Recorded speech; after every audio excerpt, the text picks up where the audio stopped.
સમાચારમાં આગળ વાત કરીએ તો રાજ્યભરમાં મેઘ તાંડવને લઈને લોકો સહિત તંત્રમાં દોડધામ મચી ગઈ છે, ત્યારે બનાસકાંઠા જિલ્લાની એમાં પણ ખાસ કરીને આદિવાસી અને ડુંગરાળ વિસ્તાર ધરાવતા અમીરગઢ તાલુકાની વાત કરવામાં આવે તો અહીં હજુ જુલાઈ વીતવા આવ્યો છતાં મન મૂકીને ઇન્દ્રદેવ વરસ્યા ન હોવાથી ખેડૂતો સહિત લોકો ચિંતિત બન્યા છે। બનાસકાંઠા જિલ્લામાં એમાં પણ ખાસ કરીને નદી નાળા જળાશયોની ખાસ વાત કરવામાં આવે તો રાજસ્થાનના ઉદયપુર નજીકથી નીકળતી અને અમીરગઢ નજીકથી ગુજરાતમાં પ્રવેશ કરતી બનાસ નદી કે જે જિલ્લાની જીવાદોરી સમાન માનવામાં આવે છે, તે આજે જુલાઈ વીતવા આવ્યો છતાં પણ કોરી જોવા મળી રહી હોવાથી ખેડૂતો સહિત લોકોમાં જળ સંકટને લઈને ચિંતાના વાદળો ઘેરાયા છે।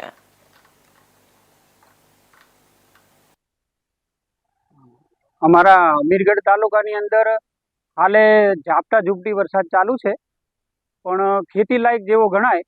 બાકી આખો જુલાઈ મહિનો પૂરો થવા આવ્યો છતાં ઓગસ્ટ હવે આવ્યો, પણ વરસાદ જે નદી નાળામાં ને જે એમાં જુએ એ વરસાદ નથી, અને જમીનના તળમાં પાણી બિલકુલ હવે પૂરું થવા આવ્યું, અને અમુક વિસ્તારોમાં તો પીવાના પણ પાણી નથી।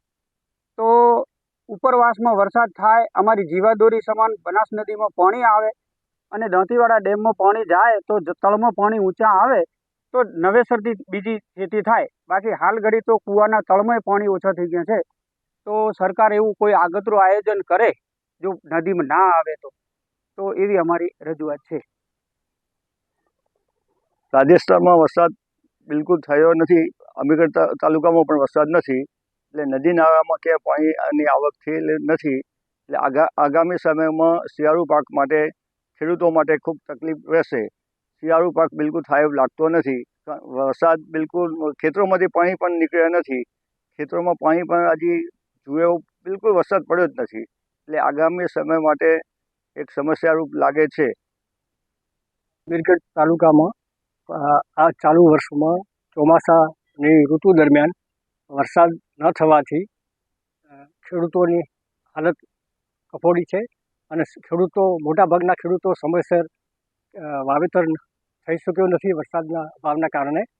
અને હવે છૂટો છવાયો બે ત્રણ દિવસથી વરસાદ આવે છે, એનાથી કોઈ ખેતીને કોઈ લાભ થાય એવું જણાતું નથી।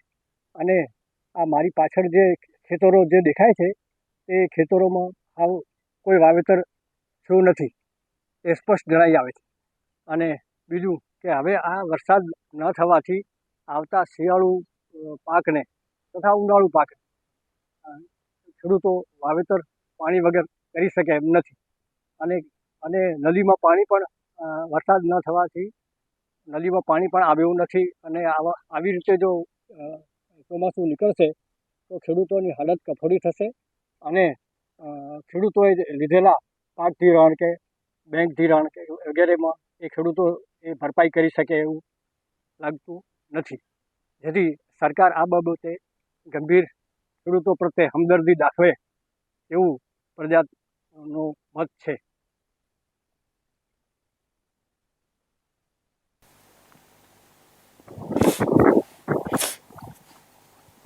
રાજ્યભરની વાત કરવામાં આવે એમાં પણ ખાસ કરીને સુરત, અમરેલી, વલસાડ અને અમદાવાદ સહિતના વિસ્તારોની અંદર આજે બનાસ નદી આજે વરસાદને કારણે લોકો ત્રાહિમામ પુકારી ગયા છે, ત્યારે બનાસકાંઠાની વાત કરવામાં આવે એમાં પણ ખાસ કરીને બનાસકાંઠા જિલ્લાના અમીરગઢ તાલુકાની વાત કરવામાં આવે કે જ્યાં નહિવત વરસાદ હોવાના કારણે બનાસ નદી આજે ભર ચોમાસાની અંદર પૂરી ધોકાર જોવા મળી રહી છે। બનાસ નદી એ રાજસ્થાનના ઉદયપુર નજીકથી પસાર થાય છે અને અમીરગઢ નજીકથી ગુજરાતમાં પ્રવેશ કરે છે, જે બનાસકાંઠા જિલ્લા માટે જીવાદોરી સમાન માનવામાં આવે છે। એ આજે ભર ચોમાસાની અંદર પણ કોરી ધોકાર જોવા મળી રહી છે, જેને લઈને તે ઉપરાંત નદી નાળા પણ હજુ સુધી છલકાયા નથી, જેને લઈને આગામી દિવસોમાં જળ સંકટના એંધાણને લઈને ખેડૂતોમાં ચિંતા જોવા મળી રહી છે। આગામી દિવસોમાં જો સારો એવો નોંધપાત્ર વરસાદ નહીં પડે તો જળ સંકટને લઈને સરકાર આગોતરું આયોજન કરે તેવી લોકો માંગ કરી રહ્યા છે। ભવર મીણા, ઇન્ડિયા ન્યૂઝ, અમીરગઢ, બનાસકાંઠા।